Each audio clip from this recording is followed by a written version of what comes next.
May I request the Honorable Prime Minister of India, Shri Narendra Modi ji, to kindly address us.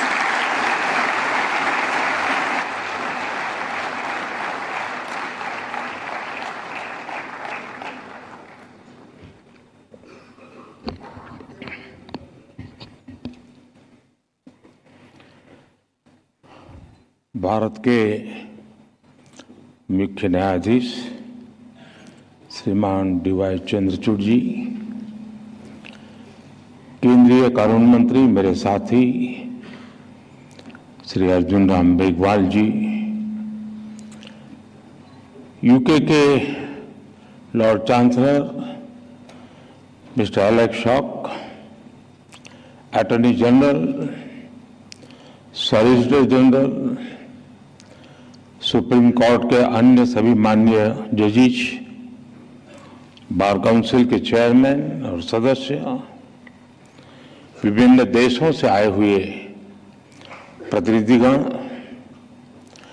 राज्यों से आए प्रतिनिधिगण, देवी और सज्जनों, दुनिया भर की लीगल फ्रेटर्निटी के दिग्गज लोगों को मिलना, उनके दर्शन करना, ये मेरे लिए एक सुखद अनुभव है।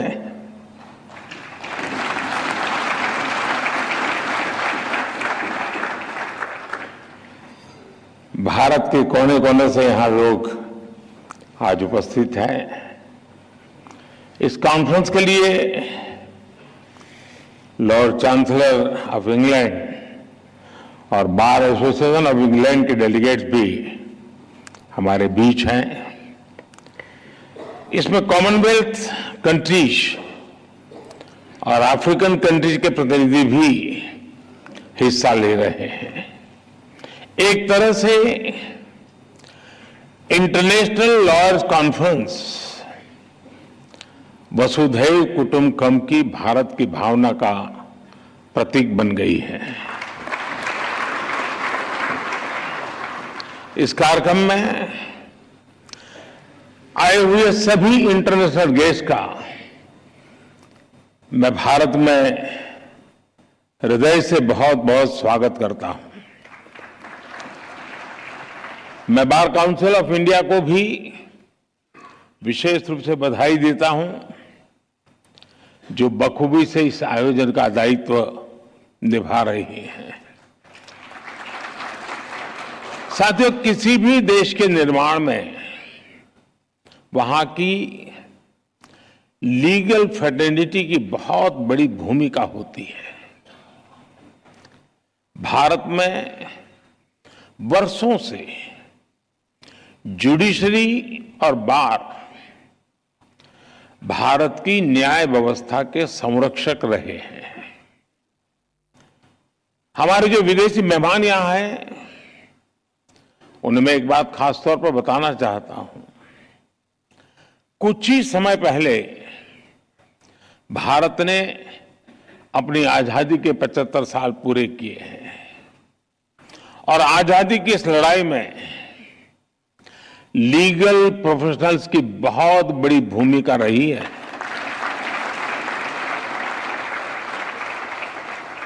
आजादी की लड़ाई में अनेकों वकीलों ने चलती हुई वकालत छोड़ करके राष्ट्रीय आंदोलन का रास्ता चुना था।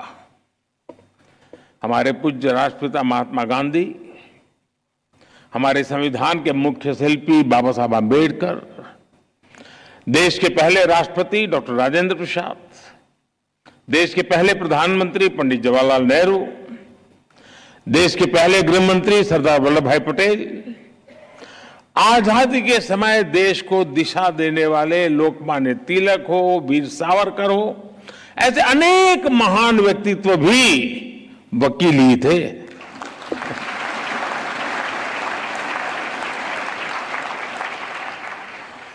यानी लीगल प्रोफेशनल्स के अनुभव के ने आजाद भारत की नींव को मजबूत करने का काम किया।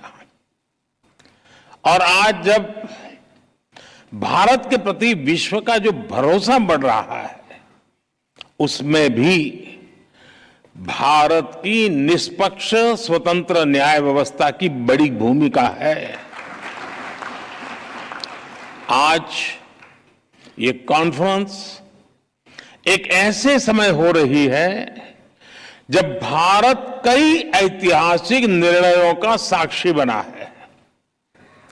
एक दिन पहले ही भारत की संसद ने लोकसभा और विधानसभाओं में महिलाओं को 33% आरक्षण देने का कानून पास किया।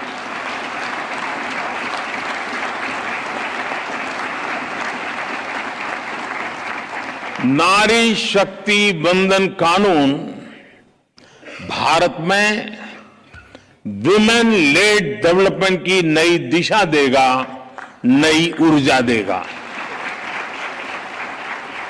कुछ ही दिनों पहले ही G20 के ऐतिहासिक आयोजन में दुनिया ने हमारी डेमोक्रेसी, हमारी डेमोग्राफी और हमारी डिप्लोमेसी की झलक भी देखी। एक महीने पहले आज के ही दिन भारत चंद्रमा के साउथ पोल के समीप पहुंचने वाला दुनिया का पहला देश बन गया था।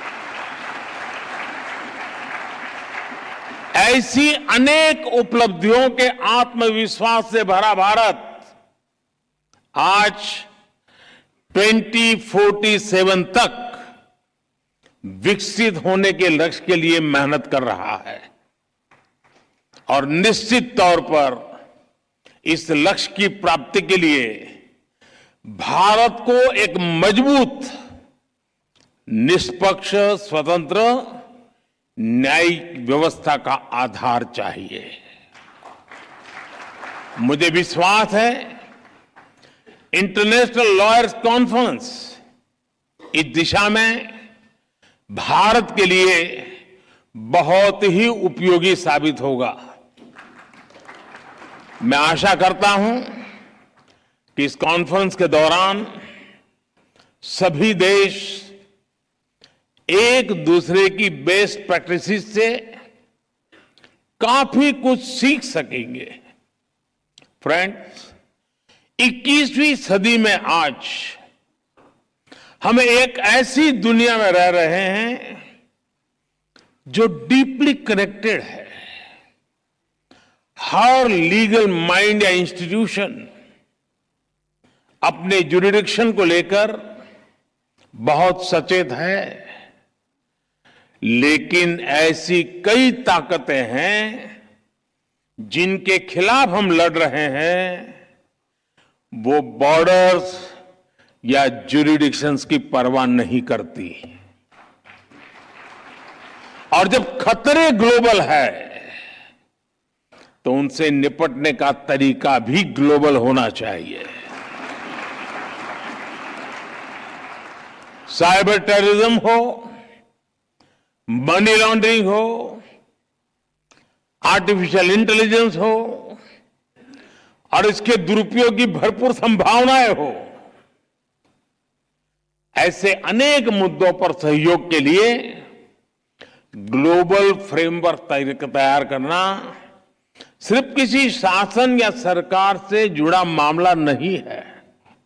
इसके लिए अलग अलग देशों के लीगल फ्रेमवर्क को भी एक दूसरे से जुड़ना होगा। जैसे हम एयर ट्रैफिक कंट्रोल के लिए मिलकर काम करते हैं। कोई देश ये नहीं कहता तुम्हारा कानून तुम्हारे यहां, मेरा कानून मेरे यहां। जी नहीं, फिर किसी का जहाज उतरेगा ही नहीं। हर कोई common rules and regulations, protocols का पालन करता है। उसी तरह हमें अलग अलग डोमेन में ग्लोबल फ्रेमवर्क तैयार करना ही पड़ेगा। इंटरनेशनल लॉयर्स कॉन्फ्रेंस इस दिशा में अवश्य मंथन करना चाहिए, दुनिया को नई दिशा देनी चाहिए। साथियों, एक अहम विषय ऑल्टरनेट डिस्प्यूट रिजोल्यूशन, एडीआर का है। तुषार जी ने इसका काफी वर्णन भी किया। कॉमर्शियल ट्रांजैक्शन की बढ़ती कॉम्प्लेक्सिटी के साथ दुनिया भर में एडीआर का चलन भी तेजी से बढ़ा है। मुझे बताया गया है इस कॉन्फ्रेंस में इस विषय पर भी विस्तार से बात होने वाली है। भारत में तो सदियों से पंचायत के जरिए विवादों के निपटारे की व्यवस्था रही है, हमारे संस्कार में रहा है। इस इनफॉर्मल व्यवस्था को एक व्यवस्थित रूप देने के लिए भी भारत सरकार ने मीडिएशन एक्ट बनाया है। भारत में लोक अदालत की व्यवस्था भी विवादों को हल करने की दिशा में बड़ा माध्यम है। और मुझे याद है मैं जब गुजरात में था तो एवरेज एक मामला का न्याय होने तक सिर्फ 35 पैसे का खर्च होता था, 35 पैसे। यानी ये व्यवस्था हमारे देश में होती है। पिछले 6 साल में करीब 7 लाख केसेस को लोक अदालतों में सुलझाया गया है। साथियों, जस्टिस डिलीवरी का एक और बड़ा पहलू है जिसकी चर्चा बहुत कम हो पाती है, वो है भाषा और कानून की सरलता। अब हम भारत सरकार में भी सोच रहे हैं कि कानून 2 प्रकार से प्रस्तुत किए जाए। एक, जिस भाषा पे आप लोग के आदी हैं वो वाला ड्राफ्ट होगा, और दूसरा देश का सामान्य मानवी समझ सके ऐसी भाषा।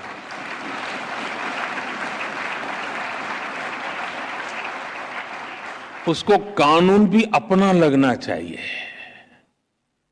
हम कोशिश कर रहे हैं, मुझे भी सिस्टम भी उसी ढांचे में पली बड़ी है तो उसको बाहर निकालते निकालते, लेकिन हो सकता है कि अभी मुझे काफी काम है, मेरे पास समय भी बहुत है, तो मैं करता रहूंगा।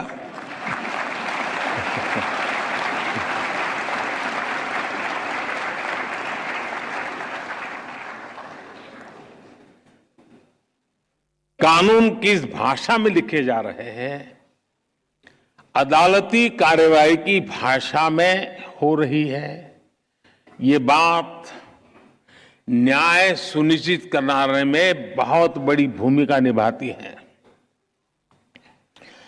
पहले किसी भी लॉ के ड्राफ्टिंग बहुत कॉम्प्लेक्स होती थी। सरकार के तौर पर अब हम भारत में नए कानून, जैसा मैंने आपको कहा, 2 प्रकार से, और जितना ज्यादा हम सरल बना सके और हो सके उतना भारतीय भाषाओं में उपलब्ध करा सके, उस दिशा में हम बहुत सिंसियरली प्रयास कर रहे हैं। डेटा प्रोटेक्शन लॉ आपने देखा होगा, उसमें ये सिंप्लीफिकेशन का हमने एक पहली शुरुआत की है, और मैं पक्का मानता हूं कि सामान्य व्यक्ति को उस परिभाषा से सुविधा रहेगी। भारत की न्याय व्यवस्था में मैं समझता हूं ये एक बहुत बड़ा परिवर्तन हुआ है, और मैं चंद्रचूड़ जी का पब्लिकली मैंने एक बार अभिनंदन किया था, क्योंकि उन्होंने कहा कि अब कोर्ट जजमेंट का ऑपरेटिव पार्ट जो लिटिगेंट है उसकी भाषा में हम उपलब्ध कराएंगे। देखिए, इतने से काम में 75 साल लग गए,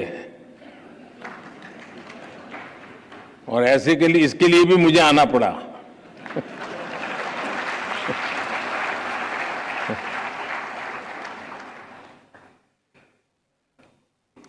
मैं भारत के सुप्रीम कोर्ट को इसके लिए बधाई दूंगा कि उसने अपने फैसलों को कई स्थानीय भाषाओं में भी अनुवाद करने की व्यवस्था की है।